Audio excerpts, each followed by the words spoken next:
Poppy Hills Golf Course was built in 1986, tucked deep in the forest of Pebble Beach, California. Recently, Poppy Hills underwent an extensive renovation that started March 2013, centered around water conservation. Golf Course Superintendent Manny Sousa and Grow-In Superintendent Muhlenbruch talk about what happened over the year of renovation and preparing for their opening day. Well, we're here on the third green, and today is the last day that we don't have anybody around here, golfers that is. Tomorrow is opening day, so we haven't had any golfers for a year, because we closed a year ago, last March, March 12th to be exact. Well, I started in July here at Poppy Hills. I came on board to help Manny and the organization as they're transitioning into the new course. When I got here, it was all sand.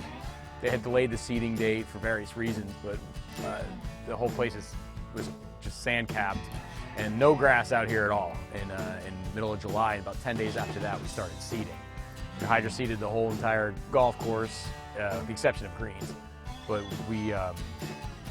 so basically for the past 9 months, we've been growing the place in. While the basic layout was retained, the biggest change involved removing a lot of the added soil to return the landscape to its original form.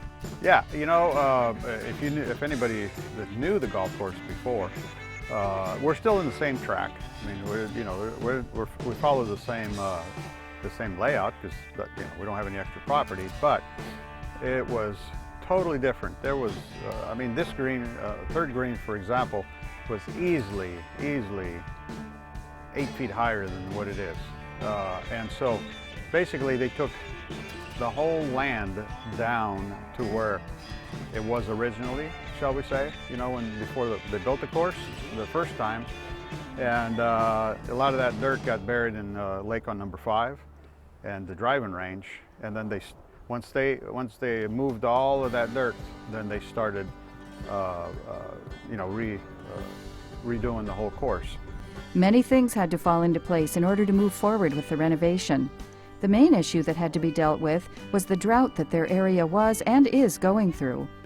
We've been in a drought for quite a while now in California, so it's obviously a very limited resource, and it's our irrigation water is reclaimed water out of the Carmel Valley Water District.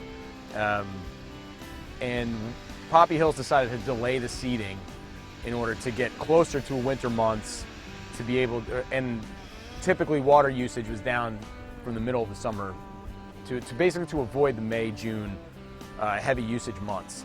So they decided to push back the seeding, and then once July hit, the golf course had to be seeded quickly. One, to be in compliance with the permit, to have the whole project closed up in October, and in order to obviously give it enough time to grow in case we did get quite a bad winter. So that decision was made.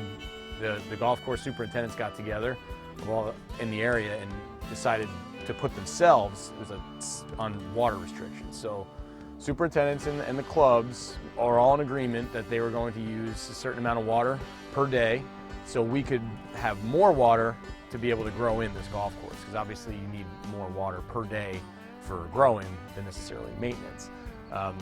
So it was probably the best example of superintendents getting together and coming to a common ground. And it's the best example I've ever seen. So, and it was great to be a part of. I mean, you're talking about a lot of very premier golf properties, and you know, the superintendents put themselves in a rough situation for us, and it's just, we can't thank them enough, and it was a great thing to be a part of. Each superintendent shared what they enjoy most about the new course at Poppy Hills. They didn't want it to be rough. They didn't want to be looking at trees on the left and right and just have a little skinny fairway down the middle and all this rough. So they said, well, why not just mow it all the same height? So basically it's one big massive fairway, and I tell you, it actually fits. It feels, to me, being with the last course for 25 years, it just feels so much softer, so much easier on the eyes. My favorite part of the redesign would be how they incorporated the forest into the design. where it doesn't feel like it necessarily has a sharp border. It really does incorporate trees and natural sandy areas. It feels like you're more inside of taking a walk through the park than necessarily just shooting fairways. And it really feels like the whole thing is much more natural than most golf courses that I've been at.